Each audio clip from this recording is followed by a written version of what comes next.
disappointing what was, I don't know, 12 months ago, the tail end of the greatest dynasty in NFL history. So Zubin Bart, yesterday I'm at home. I'm watching the Trial of Chicago 7, which is a great movie, by the way. You should check it out, Zubin. I know you'll be into that stuff. And then I found myself on Tom Brady's Instagram page. And his Instagram page, when you go through his stories, was incredible. It was actually trending on Twitter yesterday. Just the music, the stories, the feel, the vibe that you got from Tom Brady was that he was the ultimate team player. And I know he's always said the right thing about it takes a great player, it takes great players, and it takes a great coach to win a championship. But it led me into an interesting thought. You know, we always talk about the Patriot way. And we had Ty Law on our show and Teddy Bruschi, two guys that I think were imperative in building the foundation of the Patriot way. But I almost took that as like the iPhone, right? Remember, not the iPhone, like the first phone. Remember the first mobile phone when you had it up to your ear, Zubin? It was the big phone, Bart, that you had. And then all of a sudden, Apple came out with something years later. It was way more slick. It was way more sleek. And it was just incredible. The technology was different. I almost feel like that was Tom Brady and how he elevated the Patriot way.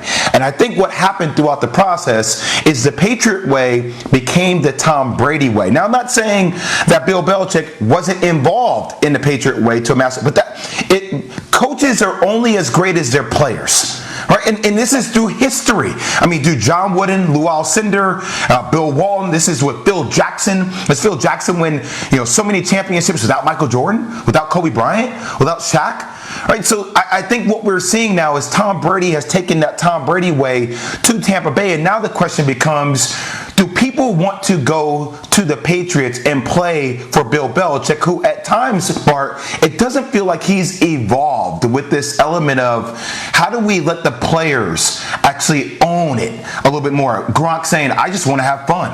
Like, all these are telling stories for me about how people deem or view Bill Belichick and how he leads this organization. And I don't know if veterans want to come there and deal with that pressure or play with the coach who the system might be great, but it's not conducive to having fun and enjoying it as much as other players might want to see, like Tom Brady, enjoy it. Does that make sense? Absolutely. I mean, Peter, don't get at me, but it's more than one way to skin a cat.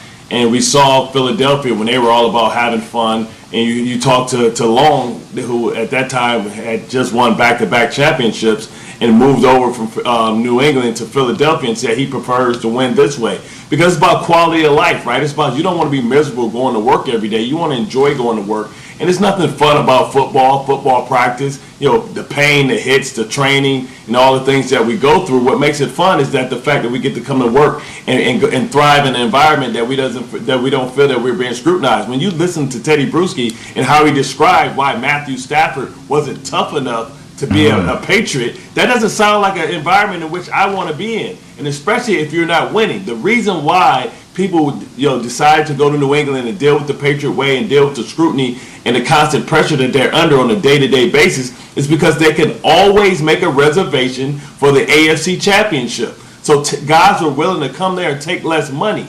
And now you look at, the biggest indictment to me is what Gronk said. And you mentioned and you alluded to it a little bit, he just wanted to have fun. But the fact that he said that, hey, he talked to Tom Brady when Tom Brady called him and said, hey, I need you, big fella. The first thing he said is, hey, man, I've been waiting for you.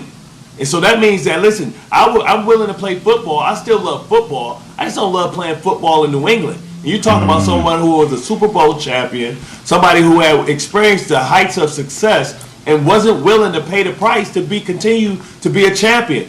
And Tom Brady said, hey, I'm the Patriot way. I'm not Drew Brees. I'm not Aaron Rodgers. I'm not taking all the cheese off the taco. I'm leaving cheese on the taco and giving it to you so you can get me players. You got me N'Keal Harry. I'm throwing a Philip Dorsett.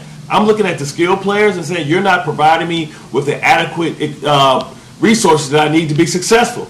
So he looks down and he says, hey, man, maybe Tampa is a real thing. He goes down there to a loaded roster. He goes down there and he plays his butt off. But he has the resources. He has Antonio Brown, who's his fourth receiver that he can throw to. He has Gronkowski, who before the Super Bowl was just a guy that had average numbers. But he had the resources. When you talk about having a great quarterback, look at what they surrounded Mahomes with. I think he looked at the playoff game last year when he lost to Tennessee, a team that was a good team but not a great one, and saying, man, I don't have half the pieces that they have. I can't win going this way. And if I'm going to be in the twilight of my career, I want to make sure that I'm going out with a team that surrounds me with some help. Much like the Broncos did with John Elway when he was no longer capable of carrying a team. What's really important here is what's next for New England, and that's where I want to go with you fellas here in the last couple minutes that we have. Think about this. This isn't a groundbreaking statement, but the future of football is the AFC. I mean, listen to the quarterbacks here and how young they are, right? Patrick Mahomes, young guy. Joe Burrow, young guy. Josh Allen, young guy. Lamar Jackson, young guy. Justin Herbert, young guy. For the moment, Deshaun Watson is in the AFC, 25, young guy. I'm not even going to include Tua and Sam Darnold because I haven't seen enough. But Jay, just those fellas that I named are either ascending like Burrow and Herbert that are kind of moving in the right direction, or guys that are on the cusp, or guys like Mahomes that have gotten there. It is imperative that the Pats have a huge offseason here in the AFC because the quarterbacks that are on the come up and the quarterbacks that are already in this conference, incredible.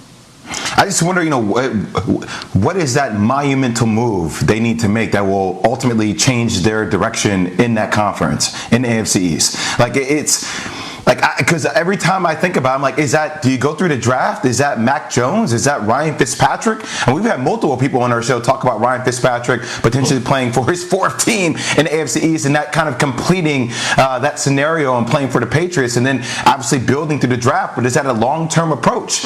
Obviously, we saw the situation with Cam Newton this year, which I thought was dreadful. Even though I wanted to root for Cam, it felt like it fell flat on his face. And I know people were out through the COVID, Bart. I know it was a tough year from injuries, but it seems like they're in a really weird place, and it could get concerning for Bill if they don't step up to the plate, maybe make the playoffs next year. Then we could be talking about Bill Belichick potentially in a hot seat in 2 years from now. I mean, we see this with the Spurs, right? We see Greg Popovich when Kawhi Leonard said, hey, I don't want to get yelled at anymore, decide to leave. So they're going to have to, I think, go back to somebody that's trusted, maybe make a trade for Jacoby Brissett or bring back Jimmy G. So somebody that's already bought into the system, somebody that will believe in them and know that they can put them in the best situations to be successful. Yes, figuratively speaking, the Bucks got their ring on Sunday night.